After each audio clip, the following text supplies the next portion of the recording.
mission accomplie pour les Aiglons qualifiés dans la douleur au bout du suspense pour les phases de groupe de la Ligue Europa Conférence. Nous reviendrons bien sûr dans ce Gym Tonic sur cette rencontre face au Maccabi Tel Aviv. Au sommaire également de cette émission, eh bien, le match bien sûr de dimanche face à l'Olympique de Marseille, les dernières news mercato avec en particulier les premiers mots de Nicolas Pepe sous le maillot rouge et noir, sans oublier notre pour-contre, le cadeau de la semaine et le souviens-toi consacré cette semaine à la montée du club lors de la saison 93-94. Et pour m'accompagner dans cette émission du service des sports de Nice Matin, Antoine Delgoulet est avec nous. Salut Antoine. Salut Mika, bonjour à tous. William Imbercé, toujours Mika. là. Salut à tous. Il enchaîne, hein, notre cher William, mais tout va bien pour lui. François Parture est avec nous également. Salut Mika. Pas de polo vert, mais un polo rouge aujourd'hui. À Calif. Le rouge de la Calif.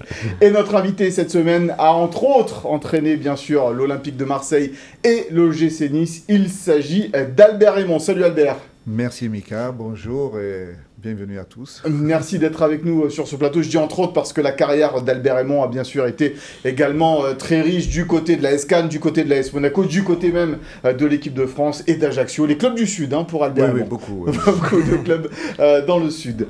Messieurs, on va donc commencer ce Gym Tonic sur cette qualification donc hein, face au Maccabi Tel Aviv. William, je le disais, un adversaire largement à la portée des Niçois, mais il a fallu s'employer. Oui, il a fallu s'employer parce que ça a été très laborieux dans le jeu.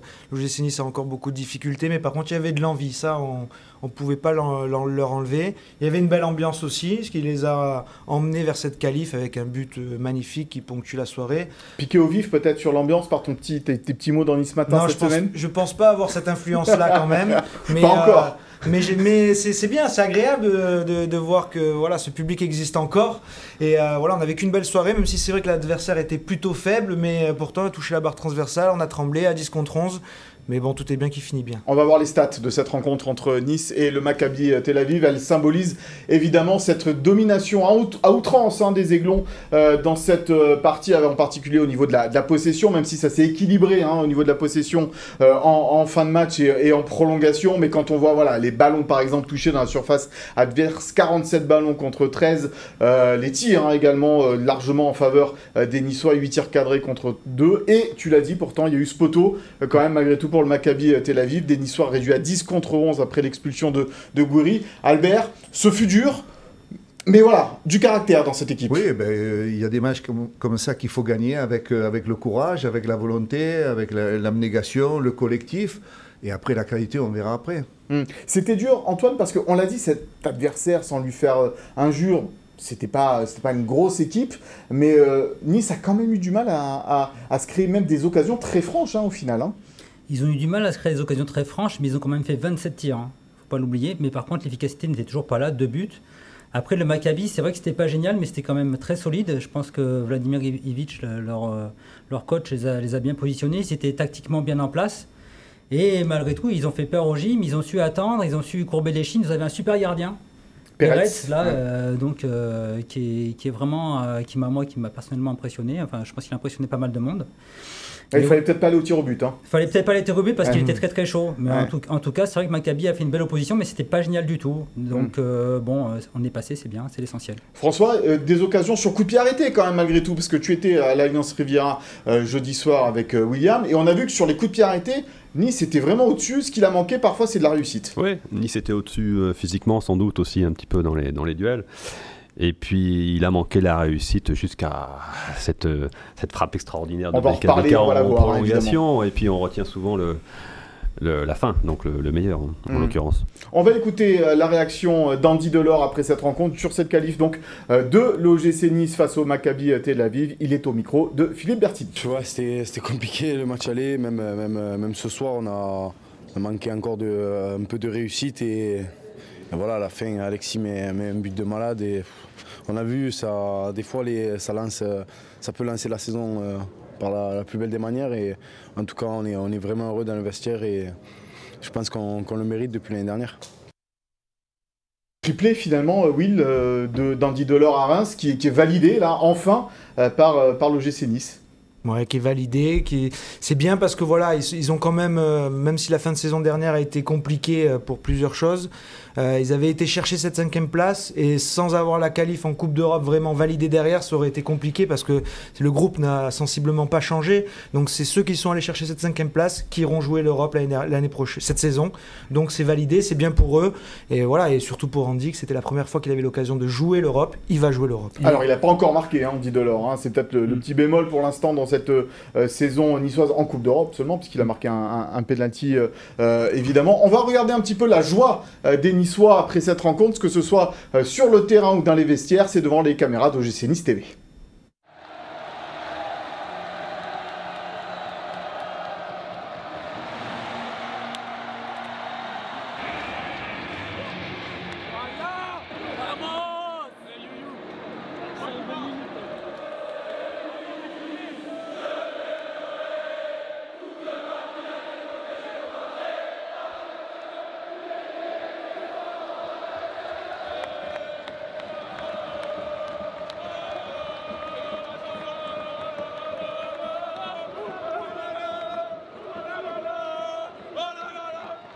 C'est un plaisir, hein. C'est un plaisir. Incroyable. Je suis mort. Fatigué? Je suis fini là. Mais on a fait le job. C'est ce qu'il fallait. Là, on a retrouvé le Nice qu'on était. Ils se battent les uns pour les autres, c'est ça qu'on veut. On cherchait qu'une victoire pour lancer la saison. Là, c'est lancé. C'est important.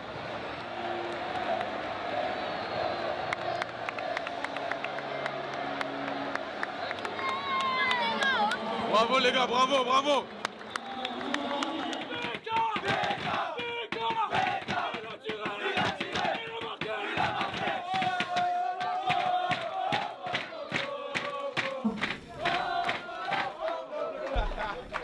Elle fait plaisir à voir cette joie des Niçois dans les vestiaires à l'issue de cette rencontre et ce but de d'Alexis Beka célébré. On va le revoir, bien sûr, on va se faire plaisir avec un angle peut-être un petit peu nouveau. C'est un angle du bord terrain, là aussi prise par les caméras de l'OGC Nice. On va voir ce magnifique but. Albert, il n'y a rien à dire. Magnifique, magnifique.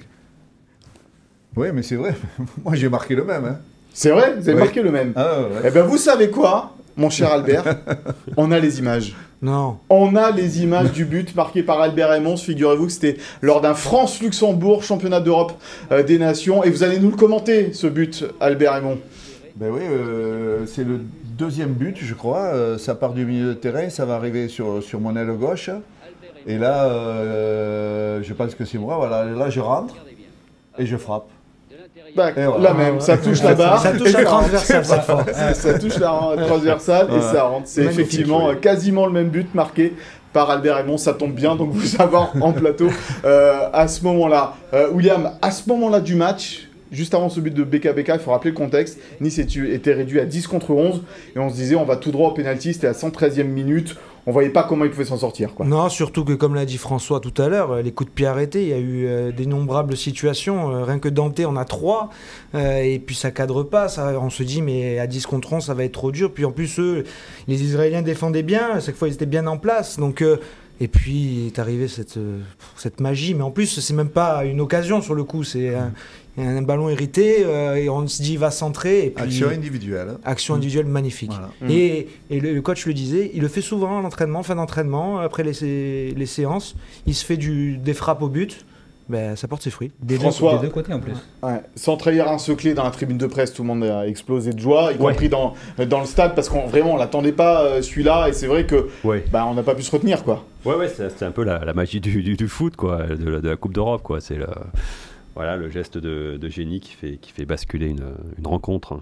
Mais ce qui est bien surtout, je trouve, quand on voit les images de dos, moi ce que j'adore, c'est quand on voit le public se lever comme un seul homme.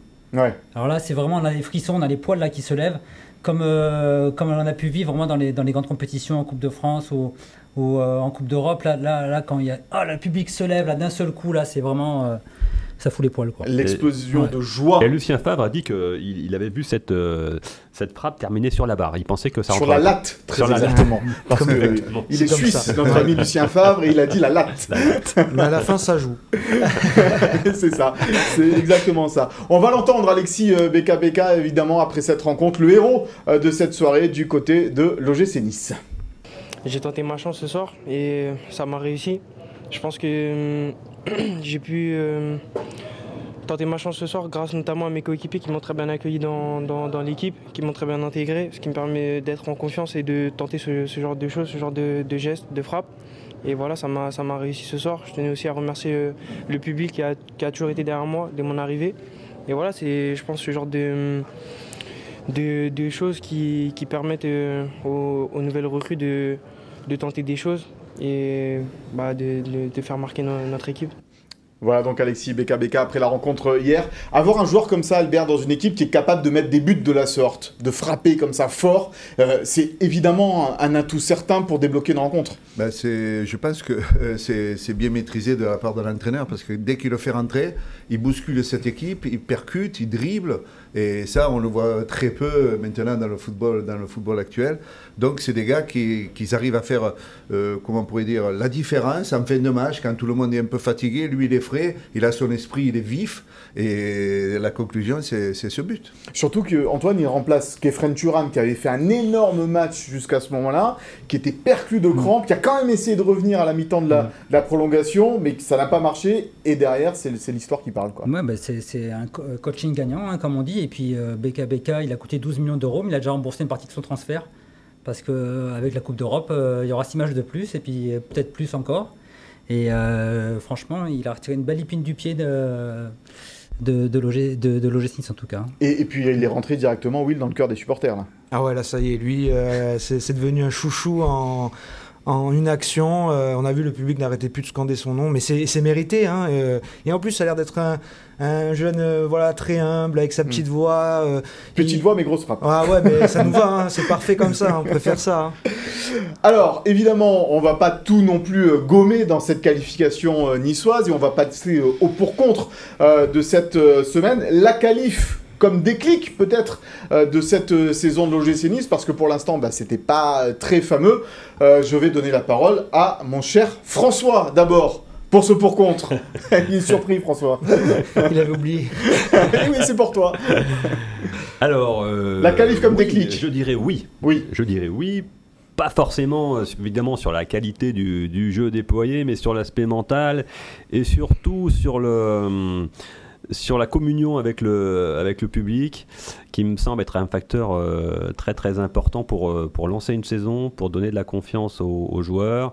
Et on a même vu après le match les joueurs signer des autographes à la sortie du parking, les spectateurs, les supporters qui attendaient. Il y avait une joie, il y avait un partage. Et je pense que c'est assez déterminant dans les têtes, c'est important à mon avis. Et ça peut permettre à Nice d'avancer plus vite. Avancer plus vite, William.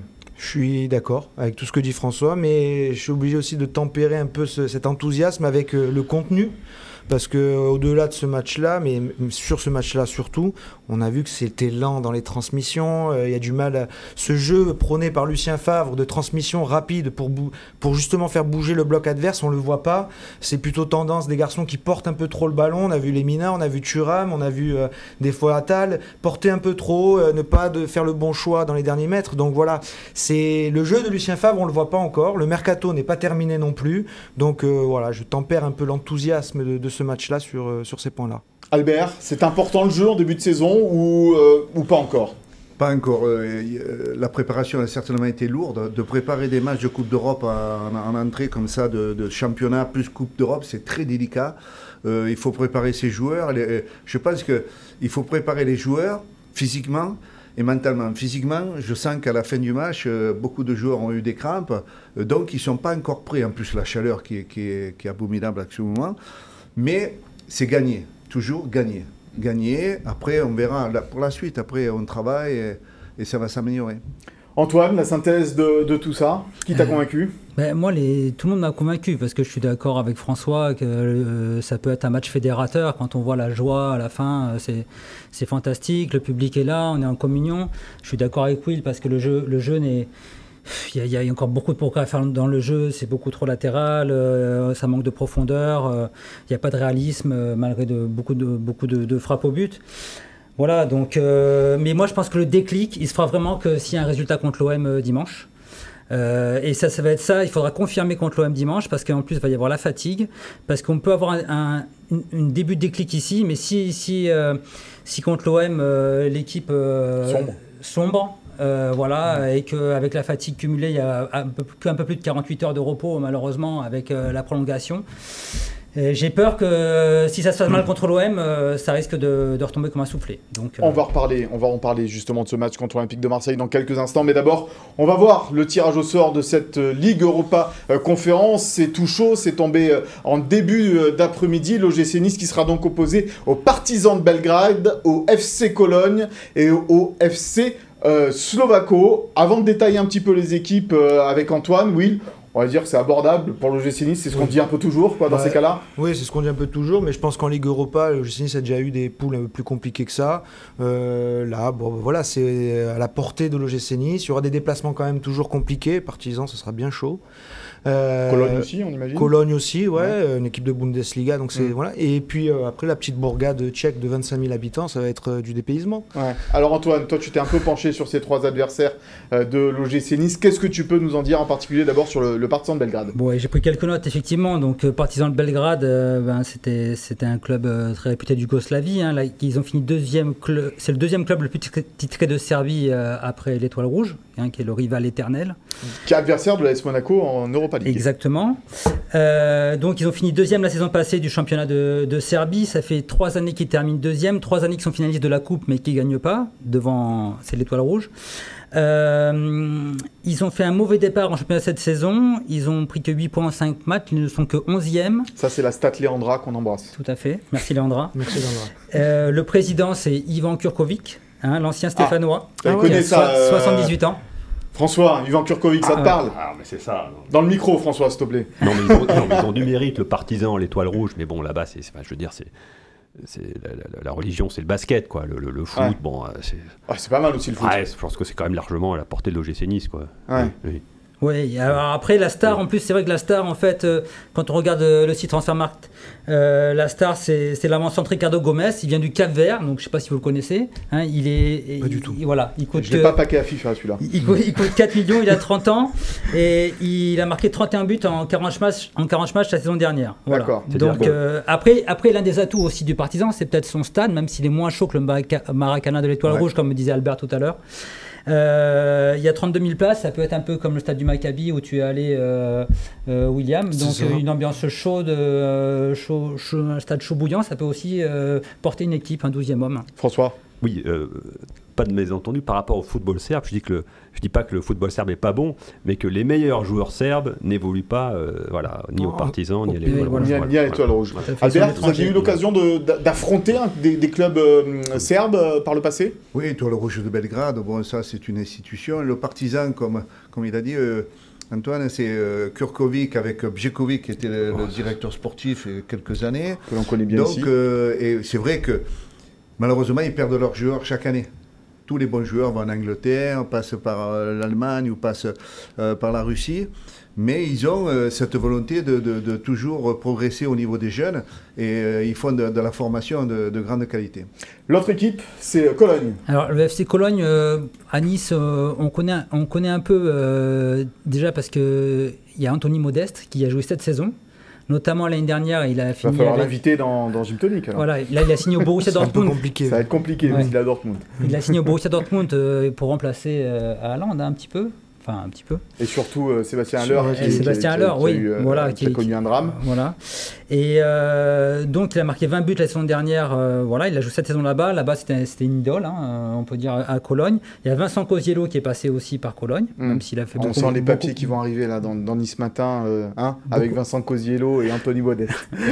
Il a fait beaucoup moins de matchs. Alors, Cologne, sinon, pour être plus terre à terre, ça a été 7e en Bundesliga l'année dernière. C'est pas terrible. Ouais, pas terrible. Surtout que c'était 16e la saison passée et 14e la saison d'avant. Ouais. Voilà, donc et l'année d'avant encore, ils étaient en D2, donc ils sont remontés il n'y a pas si longtemps. Bon, après, c'est quand même un club historique. Hein, il s'est aussi qualifié en barrage contre le Molvidi, un club hongrois, donc en barrage de Ligue Europa Conférence. Tant mieux pour eux. Voilà, en Bundesliga, ils sont à 1 victoire et 2 nuls en 3 matchs. C'est pas mal quand même. Et la petite anecdote qui nous vient de Philippe Camps, qui même s'il n'est pas là est toujours connecté. Et qu'on embrasse. Voilà, c'est que Nice a déjà joué contre Cologne en Coupe d'Europe, en UEFA. C'était en 73. Oui, mais nous aussi. Au 3e tour. Nous aussi, on a joué l'OM contre Cologne, on a pris 6-0 là-bas. Ouais. Ben, Nice avait pris 4. Et Nice en avait pris 4. Voilà, c'est ça. Nous, c'était le tour avant et Nice, c'était le tour après parce qu'ils avaient éliminé Barcelone, ouais, je crois. C'est ça, au Fenerbahçe, je sais plus. Je sais plus. Et donc Nice avait gagné 1-0 au match aller. Ouais, comme nous. Voilà. Et ils ont perdu 4-0 match retour. Et c'est incompréhensible parce que c'était Dominique Baratelli dans les buts. Ah oui. Aïe. T'aurais pas dû le dire. T'aurais pas dû le relever. Albert, pas. Toujours compliqué d'aller évidemment se frotter à des équipes de la Bundesliga. Non, mais il y avait Overhart, il y avait 6 ou 7 internationaux. C'était une équipe de folie. Mais c'est vrai, on avait gagné nous 2 au Vélodrome, on en a pris 6. Moi j'étais remplaçant. Dans les vestiaires, on est rentré, on voulait même pas rentrer, même si l'entraîneur il y a un changement. Non, je rentre plus là. C'était de la folie. Hein. Et voilà, donc c'est un championnat assez relevé quand même, la Bundesliga. Si elle terminé à cette place-là, cette équipe elle doit avoir un certain niveau quand même aussi. Il va pas falloir y aller. La fleur au fusil, pas prendre l'eau à Cologne. Alors savoir que quand même, quand on regarde, quand on regarde l'effectif de Cologne, le joueur le plus coté, c'est un ancien Montpelliérain. C'est Elias Kiri qui est milieu défensif, un Tunisien de 27 ans. Donc par contre, il n'y a pas marqué, trop. Lui. Non, il est pas mal. Mais il est coté à 13 millions, mais il n'y a pas de nom très connu effectivement. Donc ça peut être solide. Je pense que ça peut être une bonne équipe. Je pense que c'est quand même l'adversaire le plus solide de la poule. Hein.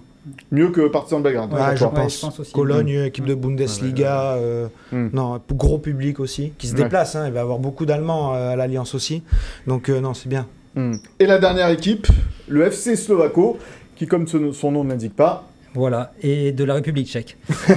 Voilà, donc c'est un club qui a fini l'année dernière 4e du championnat tchèque. Voilà. Ils peuvent nous faire douter ces Tchèques, il faut faire attention quand même. Qui a fait un bon début de championnat. Il n'y a pas que des Tchèques en bois. Ouais. Joli. 2 victoires, 2 nuls pour l'instant. Alors ils ont été battus en barrage de la Ligue Europa par Fenerbahçe. Ouais. Mais ils ont dû faire du coup un barrage pour se qualifier pour la C4 ils ont battu le club suédois de Solna, AIK Solna. D'accord. Ensuite, je vous invite à regarder l'effectif sur Internet et j'offre l'apéro à celui qui me trouve un joueur connu. Ouais. Merci. Bon, normalement, tu devrais être tranquille je devrais être tranquille. de ce côté-là. C'est l'équipe la plus faible du groupe, évidemment. Albert, il faudra quand même s'en méfier malgré tout parce que c'est la Coupe d'Europe de toute façon. Oui, mais ce qui est très bien, c'est qu'un effectif pro, c'est 27, 28, presque 30 joueurs. Donc ça fait jouer tout le monde, ça met en forme tout le monde pour le reste de la saison. Ça, c'est une évidence. Et ça va faire du bien à Nice. Merci Antoine, tu as été très complet sur ces 3 adversaires de l'OGC Nice. On en sait dorénavant un petit peu plus. Et puis évidemment, dans les colonnes de Nice Matin, vous pourrez retrouver toutes ces informations.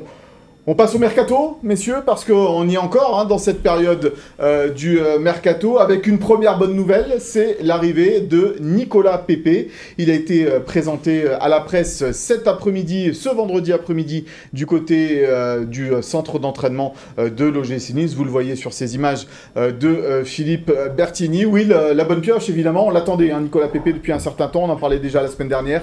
On dit que c'était tout chaud. Il y a une petite surenchère de Leicester et même des clubs français, et pourtant il a choisi l'OGC Nice. Ouais, au-delà de la qualité du joueur qui est indéniable, ce qui me plaît beaucoup dans ce transfert, c'est la volonté du joueur qui lui a choisi l'OGC Nice, ne voulait quitter l'Angleterre de toute manière, mais il aurait pu avoir d'autres solutions en France. Il a choisi l'OGC Nice et il a même été jusqu'à faire un effort sur son salaire lui-même pour que l'OGC Nice puisse faire ce prêt. Donc ça marque quand même la détermination du garçon à vouloir venir à l'OGC Nice, et ça c'est super déjà. Et pour être très précis, Arsenal prend 50% en charge du joueur, Nice 25%, et lui il a baissé son salaire de 25% justement pour arranger tout le monde, donc c'est vrai, et pour venir spécialement à l'OGC Nice. Ça prouve, Albert, que Nicolas Pepe, voilà, il a envie de se relancer peut-être avec le club niçois. Ça c'est exceptionnel, et en plus quand vous avez parlé de profondeur tout à l'heure, qu'il n'y en avait pas, avec lui, il y en aura. Peut-être aussi avec Gouiri aussi, parce que ce garçon, il est pétri de qualité, et le jour où vraiment il sera en forme et bien dans sa tête, il va porter un bien immense à l'OGC Nice.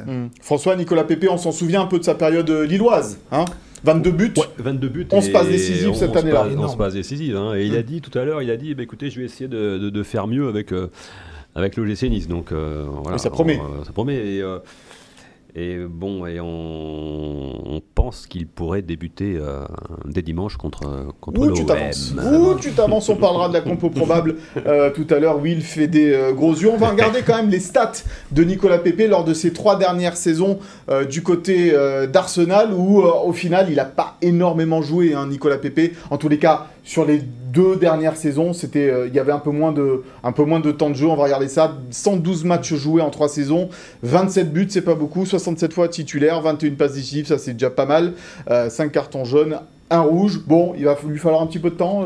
Ouais, surtout que la grosse partie de ses stats, il les a réalisées lors de la première saison, qui était plutôt bonne. Et c'est derrière où il y a un peu plus de difficultés. Par contre, le dernier souvenir que j'ai de Nicolas Pepe, c'est contre la France avec la Côte d'Ivoire à Marseille. C'est lui qui marque. Et il est dangereux quasiment tout le match. Donc j'en garde un très très bon souvenir, et je pense qu'à l'âge qu'il a, c'est un joueur qui va apporter un plus indéniable. Prêté sans option d'achat, il faut le préciser. Ouais, alors moi j'ai retrouvé une stat sur Pepe, alors qu'on était quand même décrié parce que il avait été acheté 80 millions d'euros. Je crois que c'est le transfert le plus cher qu'a payé Arsenal pour un joueur. Hein. Exactement, un record. Voilà. Mais il ne faut pas oublier qu'en 2020-2021, là c'est une stat que j'ai retrouvée tout à l'heure, avec 16 buts et 5 passes décisives, c'était le joueur le plus impliqué sur les buts d'Arsenal. Donc c'est quand même... Mais il s'est un petit peu perdu les 2 saisons qui ont suivi. Mais bon, il a dit après la saison dernière était plus difficile. Priorité, retrouver du plaisir, de la joie de jouer. Et il est venu pour ça à Nice, quoi. Eh bien justement, mon cher François, la transition est toute trouvée, puisqu'on va l'entendre, Nicolas Pepe exprimer ses premiers mots sous les couleurs rouge et noir. Déjà pour un retour déjà en France qui, je pense, va me faire le plus grand bien. Ensuite, pour ce projet sportif que Nice a et qui est très ambitieux avec des jeunes joueurs qui sont très ambitieux. Donc j'ai trouvé que ce projet pouvait me convenir, et voilà pourquoi j'ai choisi aussi ce projet.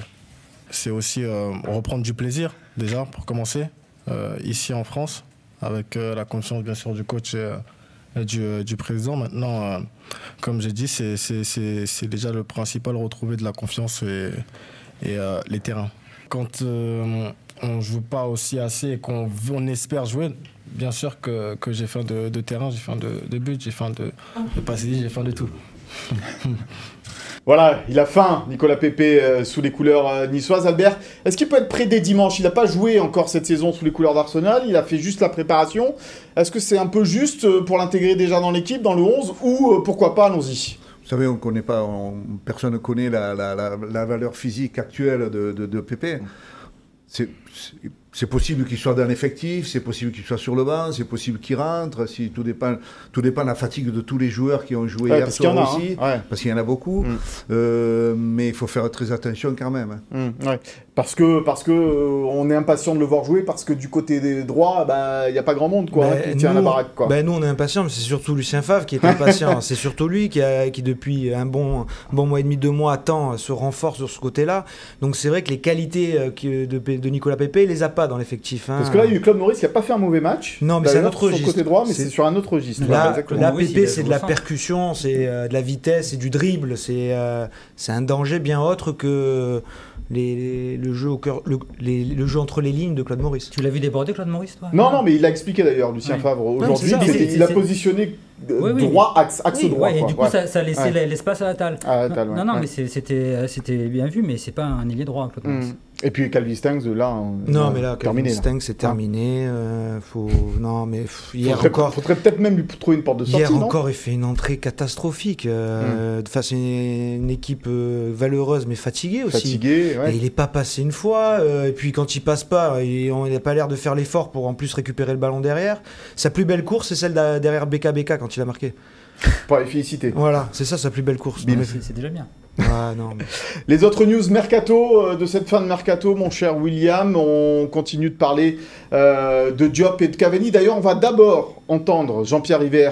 Aujourd'hui, c'est tout chaud, c'est tout frais, plutôt en conférence de presse sur les dossiers Diop et Cavani. Le président de l'OGC Nice a pris la parole. Diop, il fait partie de la liste. Il n'est pas seul. Et puis Cavani, je vous ai déjà exprimé ce que je pensais, donc je peux répéter la même chose, mais bon. Voilà, il a privilégié l'Espagne, on lui souhaite le meilleur, bien évidemment, même s'il n'a pas encore signé à Valence. Ça veut dire que vous n'avez pas abandonné l'espoir s'il n'a pas encore signé ? Ça ne veut pas dire ça du tout. Je vais reformuler ma phrase. Il est en Espagne, il n'est pas à Nice, et voilà, je pense qu'il va faire sa carrière en Espagne, il va la continuer là-bas. Continuer sa carrière en Espagne. Est-ce qu'on est obligé de croire, encore une fois, on le dit toutes les semaines, pour Jean-Pierre River, on sait qu'il a l'habitude de mentir en période de mercato. Tant que Cavani a signé nulle part, on peut y croire toujours. Voilà, on continue toutes les semaines de dire qu'il ne faut pas croire Jean-Pierre River. Parce que, voilà, oui, certes, c'est vrai, Cavani, sa priorité, c'est la Liga, un championnat qu'il ne connaît pas, où il n'a jamais joué et il veut y aller. Pour un hispanophone, en plus, c'est normal. Mais... il y a l'aspect financier. Énorme. Une grosse offre de l'OGC Nice. Et c'est surtout Valence qui n'a pas trop de monnaie. Ils ont besoin de vendre des joueurs pour pouvoir se permettre de prendre Cavani. Et la plus belle offre, c'est l'OGC Nice, et celle-là, elle ne bougera pas. Donc Cavani, il pousse un peu en Espagne, mais à un moment donné, s'il va voir qu'ils ne sont pas capables de le prendre, il va prendre l'avion jusqu'à Nice. On parle d'une offre de 6,5 millions par saison. C'est à peu près ça, comme salaire pour Cavani. C'était parti sur du 5 déjà sûr, donc c'est la fourchette entre 5 et 6,5. Ouais. Tu crois qu'il va falloir attendre le 1er septembre à 11h ? Non, il ne va pas s'amuser à attendre jusqu'à là, mais je pense que là, on est dans le money time. Sur Sofiane Diop ? Sofiane Diop, c'est un vieux dossier. Ça fait très longtemps que l'OGC Nice... C'est Julien Fournier qui avait un dossier. Très longtemps que la cellule de recrutement et Julien Fournier le suivent. Donc ça revient parce qu'il est en manque de temps de jeu à Monaco. Et c'est un très bon joueur. Donc c'est une grosse possibilité. Et on reparle d'un vieux dossier aussi, puisque Vincent Menichini en avait parlé dès l'ouverture de ce mercato. On embrasse aussi. On l'embrasse aussi. Oui, Aouar intéresse l'OGC Nice depuis un bon petit moment. Et c'est vrai que Lucien Favre aime cette qualité d'apporter dans le cœur du jeu. Ça serait son Belanda un peu. Ça pourrait être, c'est cette transition défense-attaque dans le jeu qui lui plaît beaucoup. Ces noms, là, Albert, dont on parle, la Diop, Cavani, Aouar, c'est évidemment des très bons joueurs et dont l'OGC Nice aurait besoin en plus. On sent vraiment que c'est des profils dont Lucien Favre a besoin. Non, mais chaque année, l'OGC Nice monte d'un cran, au niveau de la qualité, au niveau des performances. À chaque fois, malheureusement, il y a souvent des changements d'entraîneur. Ça débloque un petit peu un jeu différent, mais autrement, moi je pense que l'OGC Nice est en train de monter en puissance. Une montée en puissance. Peut-être sans Dani Luc, c'est dans le sens des départs, William, la Salernitana est intéressée. La Salernitana est intéressée. Tu vas dire ça, oui. La Salernitana est intéressée. Ouais, c'est beau. Pas facile. Non, c'est une belle phrase. On la répétera toutes les semaines, ça aussi. Et c'est un club en plus qui a de beaux moyens financiers. Donc ils ont fait une belle proposition, plus belle que celle de Bologne, qui était aussi un autre club intéressé. Et le joueur qui a envie de jouer est partant. Donc faudra voir, mais peut-être qu'il pourrait partir même avant dimanche.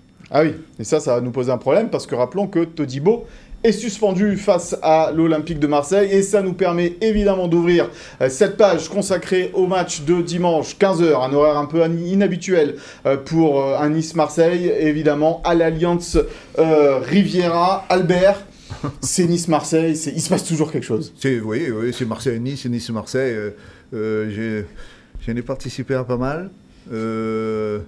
On en a gagné, on en a perdu. Alors quand vous dites on, c'est quoi? Dans quel sens? Le sens marseillais ou Nice? Moi à l'époque, malheureusement, on était en deuxième division avec le l'OGC Nice, on est monté en 94. Il n'y avait pas de match. Après, on a perdu un match de Coupe de France contre eux, mais eux, ils étaient en D2. Mais ils avaient quand même une belle équipe, ils ont fini premier de Ligue 2, ils ne sont pas montés pour les raisons que vous connaissez. Mais c'est vrai que ça reste un très très beau derby. Moi, je me rappelle le stade du Rail, quand on rentrait des deux côtés comme ça, là, que l'OGC Nice sortait, que je voyais cette équipe alignée, là. Je vous dis, Bjekovic, Jouve, Huck, Guillou, etc. On avait du souci. Hein. On avait du souci. À l'époque, c'était les rôles qui étaient un peu inversés. C'était Nice qui était devant Marseille. Oui, c'est vrai, mais à la conclusion, c'est vrai que bon, les finitions marseillaises ont toujours été plus ou moins meilleures que celles de l'OGC Nice, mais actuellement, c'est plus le cas. Tu le disais, Antoine, tout à l'heure, voilà, c'est un peu le match de la confirmation.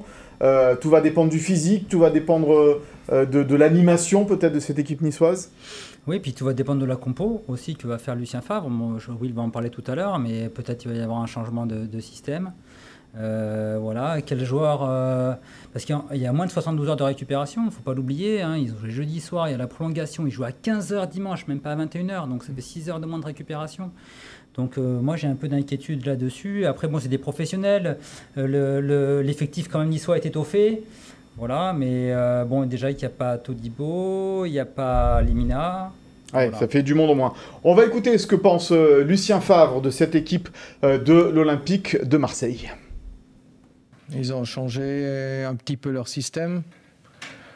Ils jouent avec deux latéraux ou deux pistons, comme on dit aujourd'hui, très performants, qui vont très vite. Ouais, ils ont changé leur équipe, quoi. Un peu, en quelque sorte. Mais ils ont toujours la base de la saison passée, mais ils ont déjà fait quelques transferts comme ça significatifs, quoi. Ils sont dangereux, c'est vrai, ils percutent beaucoup, ils ont une bonne équipe, ils ont des milieux de qualité aussi, ils ont de la puissance devant.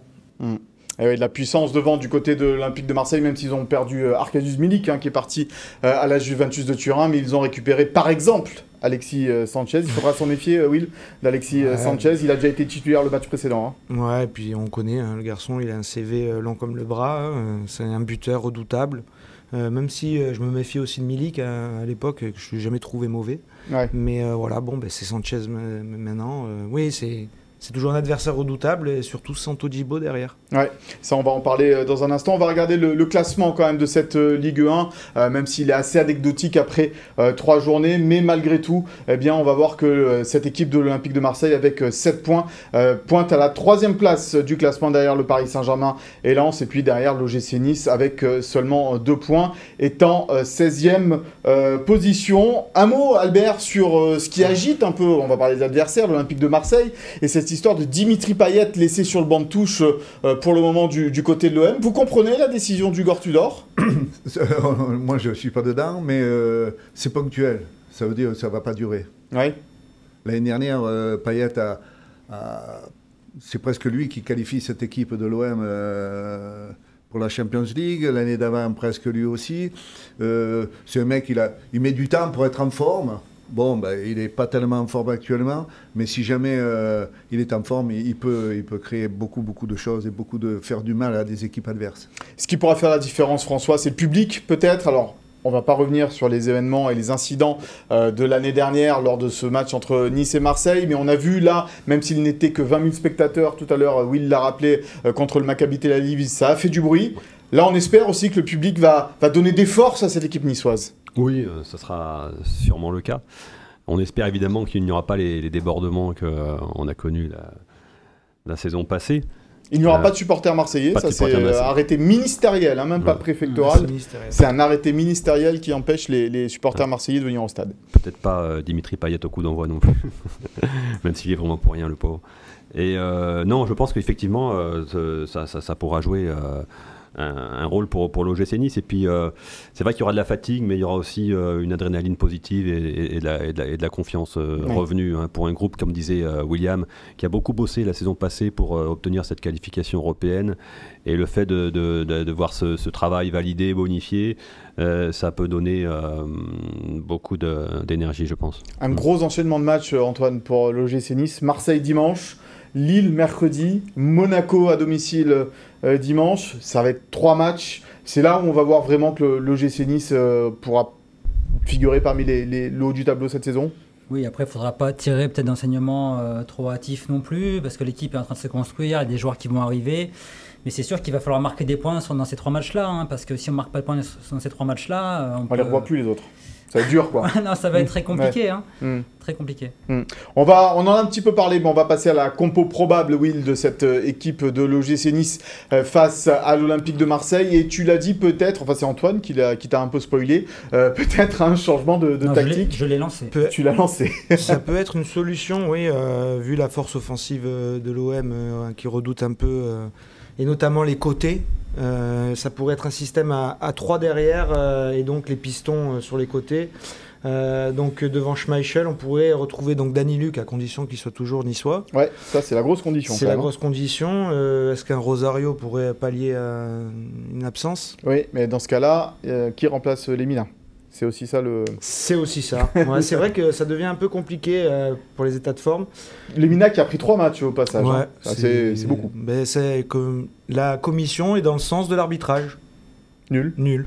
Voilà. C'est toi qui le dis. Bah oui, je le dis et j'ai pas peur de le dire. Non, mais ils ont des je serai pas sanctionné moi, donc c'est bon, je peux le dire. Et tout ce que pense le staff et tous les joueurs tout bas, je peux le dire tout haut. Moi. Donc oui, Danny Luc, Dante et Vici qui pourrait faire donc sa première dans une défense à 3. Quand même. Ouais, mais c'est un joueur auquel Lucien Favre croit beaucoup. C'est lui qui le fait venir. C'est lui qui le fait venir, c'est lui qui l'a choisi, qui a incité le club à faire une belle offre pour ce joueur. À terme, ce sera le successeur de Dante. Aujourd'hui, voilà. On disait ça de Danny Luc aussi, non? Un peu. Dante, c'est axe droit. Danny Luc, c'est axe droit. Bon, dans le côté un peu patron de la défense. Oui, mais il avait que. Ouais, bon, après, il avait 19 ans, Danny Luc, là, il en a 20 Vici. Bon, oui, mais voilà, il y croit beaucoup. Mais voilà, il a du travail, il a joué 20 matchs en Serie A l'année dernière, on le rappelle, c'est pas un taulier de son équipe à Empoli. Donc voilà, ce serait peut-être l'occasion de le lancer à domicile. Donc devant. Sur les côtés, Attal, qui on le connaît. Il a fini cramé. Et voilà, et il a beaucoup donné. Donc Lotomba pourrait le soulager. Avec Barre de l'autre côté qui pourrait tenir la route, lui. Et Beka. il faut le récompenser, là. Et puis il a montré des choses très intéressantes. Lucien Favre commençait déjà à penser beaucoup de bien de lui, de ce qu'il montrait à l'entraînement. Bon, je pense que là, il a confirmé. Thuram et Rosario. Thuram malgré les crampes parce que c'est lui qui en a souffert le plus. Il en a souffert le plus, mais on l'a vu après danser. Oui, c'est vrai. Donc, il a tapé un sprint lui aussi pour le but de Beka. Voilà, non, mais Thuram, il a les jambes. Il n'y a pas de souci là-dessus. Il ne tiendra peut-être pas 90 minutes, mais pour démarrer, il n'y a pas de souci. Et ce qui pourrait conduire à toi retrouver Gouiri autour de Delors devant. Gouiri qui a perdu un peu. Est-ce qu'il n'est pas en train de perdre les pédales, Gouiri? On le disait que déjà il a du mal à retrouver vraiment un caractère mordant sur le terrain. Dans le volume de ce qu'on apprend aussi en interne dans l'entraînement, c'est pas non plus magique ce qu'il fait. Donc voilà, il est un peu dans le dur en ce moment, Amine, et ce carton rouge que moi je trouve légitime parce que dès la première semelle, si à le VAR, il le prend le rouge. Donc il en fait 2. Le joueur est sorti blessé avec les béquilles. Voilà, et il en fait 2. Donc au bout d'un moment, il va en faire combien? Donc le rouge est légitime, donc ça montre un peu qu'aujourd'hui, il est un peu à côté de ses pompes, Amine. Mais ça reviendra, hein, comme le dit Albert tout à l'heure, je crois aussi que c'est un joueur qui n'a pas perdu toute sa qualité, mais il a du mal. Il y a eu la possibilité aussi d'un transfert qui ne s'est pas fait, peut-être. Ou d'une prolongation de contrat. D'une prolongation de contrat qui ne s'est pas fait. Après, le joueur, il est perturbé. L'entraînement se passe moins bien. Et après, physiquement, c'est un garçon qui lui faut beaucoup être fort physiquement pour enchaîner les vitesses, pour enchaîner les dribbles, etc. Hein. Et dans ce cas-là, Albert, qu'est-ce qu'il faut faire? Est-ce qu'il faut lui faire confiance toujours sous les couleurs niçoises ou le faire changer d'air un peu, quitte à dire bon ben voilà, ça y est. Non, mais je pense que il y a assez de qualité à l'OGC Nice pour parler avec les joueurs. Qualité les compétences sont là, ça, il n'y a aucun problème. Ça veut dire que ce joueur-là, il faut qu'à un moment donné, il pense que l'OGC Nice, c'est important pour lui. Parce qu'il va jouer la Coupe d'Europe, il va jouer les premiers rôles, et ça va augmenter son potentiel, etc. Mais bon, après, c'est lui. Hein. Ouais, on a un débat. Moi, j'aime beaucoup ce joueur quand même. Ouais, c'est un très très bon joueur. On sait ce qu'il a fait sous les couleurs niçoises déjà. Et on souhaite évidemment tous ici qu'il retrouve son efficacité et son talent. Andy Delors, vous l'avez connu sous les couleurs d'Ajaccio. Dites-nous un mot d'Andy, c'est notre copain. C'était 2014, c'est un garçon qui est d'une générosité exemplaire, très gentil garçon. À cette époque-là, il était très jeune. Hein. Alors j'allais le voir souvent jouer dans l'équipe 2. Le tempérament de ce garçon, c'est simple. Il tirait un coup franc, mais il voulait reprendre la tête. C'est un peu délicat, quoi. C'est un peu difficile, ça. Hein. Alors je lui ai toujours dit, tire bien ton coup franc ou bien la tête. Mais fais pas les deux, tu peux pas. Ouais. Mais sa générosité, bon, ça montre que lui, il a envie que le club réussisse. Ouais. Ça, c'est un très bon point pour lui. Et il découvre la Coupe d'Europe cette année avec l'OGC Nice, Andy Delors. Ouais. Vu son talent, c'est presque... anormal qu'à seulement 30 ans il joue la Coupe d'Europe. Ouais, mais si je me rappelle, c'est Clermont. Après, c'est un petit peu l'Angleterre, où il s'est un peu perdu. Il était à Caen au début. À Caen. C'était Caen. À Caen. Après, il est revenu. Toulouse. Après, Montpellier, ça a commencé à monter. Et voilà, c'est des joueurs comme Laborde, capable au Mexique. Voilà, ils arrivent à un âge où ils comprennent ce que c'est que le football vraiment, quoi. Ouais. D'ailleurs, oui, on n'en a pas parlé dans les petites rumeurs de transfert, mais on a lu un petit... Voilà, peut-être reformer l'association Laborde Delors avec un échange avec Amine Gouiri du côté de Rennes. Est-ce que tu as entendu parler de ça? On a vu ça sur les réseaux aujourd'hui. Dans les derniers jours du mercato, tout est possible, parce qu'à un moment donné, il s'ouvre des opportunités de marché, et... avec les prestations d'Amine Gouiri, c'est sûr que c'est plus un garçon qui est retenu à tout prix. Par contre, voilà, il a une valeur marchande qui n'est plus la même aujourd'hui. Est-ce que l'OGC Nice s'y retrouvera? J'en suis pas sûr. Voilà donc ce que l'on pouvait dire sur cette affiche entre l'Olympique de Marseille et l'OGC Nice. Et on va vous permettre de jouer et de pronostiquer le score de ce Nice-Marseille. Il faut donc donner le score exact, le nom des buteurs pour gagner 2 places pour le prochain derby. Ça sera Nice-Monaco dimanche prochain. Donc avec le hashtag Gymtonic sur nos réseaux sociaux, les réseaux sociaux de Nice Matin. Eh bien, vous jouez pour gagner 2 places pour Nice-Monaco. Le score exact et le nom des buteurs, s'il y en a, de Nice-Marseille. On passe au Souviens-toi, mon cher Antoine. Cette semaine, on a voulu s'intéresser, puisqu'Albert Raymond est parmi nous, à la remontée du club lors de la saison 93-94. Oui, c'était Albert qui était aux manettes de l'équipe, qui avait repris... pour rappeler le contexte, Nice était descendu administrativement en D2, après avoir fini 14e de D1, en 1991. Une année après le barrage face à Strasbourg. Donc, problème financier. Donc, c'est André Boïs qui reprend le club. Voilà. Albert est adjoint. Donc, il y a une saison qui est faite avec Jean-Noël Huc, hein, c'est ça? Ligue 1, oui. Voilà. Après, il y a Jean-Noël Huc qui démarre la saison de D2 où vous finissez 9e. Ouais. Ensuite, la saison 92-93, Albert reprend l'équipe au mois d'octobre. Ouais. Vous finissez 3e, vous faites le barrage contre Rennes du groupe B, et vous donc éliminez en pré-barrage. Et après, l'année suivante, donc c'est cette année-là qu'on va évoquer, 93-94, Albert est entraîneur principal, toujours. Et donc, Nice termine premier d'un championnat à 22 équipes. On va voir le classement, justement, de cette année-là. C'était très serré, 54 points pour l'OGC Nice. Rennes, qui avait fini 2e avec 53 points. Bastia, également, avec le même nombre de points à 53. Et Nîmes avec 51. Un championnat, donc on le disait, Albert, avec 22 équipes. On voyageait tout le temps, quoi. Tout le temps. Avec de belles anecdotes, mais on a fait un championnat vraiment de qualité avec un effectif de 18 ou 20 Niçois dans l'équipe, presque. Ouais, c'est ça. C'était exceptionnel. On va voir la photo d'ailleurs de cette équipe de l'OGC Nice cette année-là, avec le président Boïs au milieu, Lionel Letizy, Jérôme Alonso, on va les citer. Stéphane Collet, Di Constanzo, Salimi, Gomis, Crétier, Joria, Ipois, Mej, Mathieu, Fugin, Calatrava, Bucher, Fred Martin, Vanucci, mais aussi les 3 stars, Chaouch, Sanjak et Nagbe, les 3 buteurs, et aussi René Marsiglia, Frédéric Hans et Bruno Genesio, l'entraîneur. Trois qui sont devenus de très bons coachs. Qu'on avait récupéré de Lyon. Quand on faisait des tournois, je crois, à Antibes, là, le Fort Carré, le challenge de l'offensive. Et Bastia le voulait à tout prix, et moi je suis arrivé à le récupérer. Enfin, l'OGC Nice est arrivé à le récupérer. Il est arrivé ce jour-là, on a fait vite déshabiller, on a fait jouer. Et après, il était embêté il ne savait plus s'il fallait signer, mais on a fait signer. Voilà, ça marchait comme ça à l'époque. On se compliquait moins la vie sur les transferts. Ça s'est bien passé. Et dans le staff, il y avait aussi donc Daniel Sanchez en tant que responsable du centre de formation. Notre invité de la semaine dernière. Voilà, Pancho González. Et monsieur Eugène Santurioni. Voilà, Eugène Santurioni, voilà. Et en kiné, Albert Gall. Oui. Voilà. Et donc, ce qui est incroyable, c'est que cette équipe, quand même, il y a énormément de Niçois, comme Albert le disait tout à l'heure, qu'on a cité. Voilà. Et normalement, peut-être on a une photo aussi qu'on verra tout à l'heure, où à l'issue de la victoire contre Rouen, là où vous montez, il y a Fred Joria. Voilà, on la voit la photo avec Jérôme Alonso. On voit Fred Joria, Jérôme Alonso.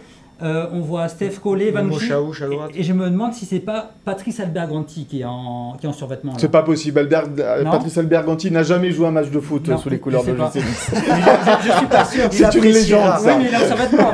Il a le survêt. Ah oui, ça lui va bien, le survêt. Mais je suis pas sûr, mais peut-être que c'est lui, j'ai un doute.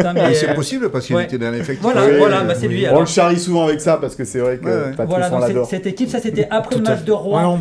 L'avant-dernière journée où Nice gagne 2-0. C'était pas Nancy? Et non, c'était Rouen, le match de la montée. 2-0. Enfin, j'ai vérifié sur les tablettes. Et après le dernier match, vous gagnez à Valenciennes, vous gagnez le titre. Ouais. C'est ça qui a fait la différence, d'avoir une équipe de Niçois cette année-là, Albert? Oui. Non, mais je rigole pas. Moi, j'étais en admiration devant cet effectif-là. Je les avais connus très jeunes, à 17 ans. Les trois gardiens, c'était Le Tizi, Alonso et Aloisio. Trois Niçois, quoi. Je veux dire, c'était incroyable comme ça. Mais on a fait un recrutement. On a recruté. Moi, j'avais essayé de recruter un défenseur central parce que Thierry Crétier il était un peu casse-pied. Tout comme tu sais, c'est Thierry Crétier qui a fait toute la saison et j'ai pas fait rentrer celui qu'on avait pris. Ça aussi, Thierry Crétier qui est casse-pied, c'est pas une légende. On l'entend souvent, ça aussi. Non, mais après, il y avait Fugin, il y avait Salini, il y avait Mathieu, il y avait le petit Martin, c'était une merveille. Le Saturne qui va gagner la Coupe de France. C'était un bon joueur, Mazzucchetti, super joueur. Technicien. Qui a régalé le foot amateur dans la région après. Qui a joué jusqu'à 40 ans. Exceptionnel. Sous les couleurs de Salon-du-Var. Voilà, moi je exceptionnel. Mais en plus, Nice cette année-là était la meilleure défense du championnat, avec 25 buts, seulement 6 défaites en 42 matchs, ce qui est quand même énorme. Pas mal de nuls, mais c'était une équipe qui était très réaliste. Vous étiez à l'extérieur hyper efficace. Beaucoup de petites victoires. Joe McBay qui marquait beaucoup de buts importants. Joe McBay qui était le cousin de Georges Weah, faut-il le rappeler. Mais Georges Weah a joué aussi avec nous. Alors racontez-nous ça. Pas Georges Weah. Non, James Debar. James Debar. Il est arrivé en D1 l'année d'après. Oui, c'est Debar. C'est Debar. On ne pouvait pas tellement le payer, le GC ne pouvait pas le payer, donc on lui a dit il faut qu'on reste en Ligue 1. Il a dit moi je reste en Ligue 1, vous allez voir. Et on est resté en Ligue 1.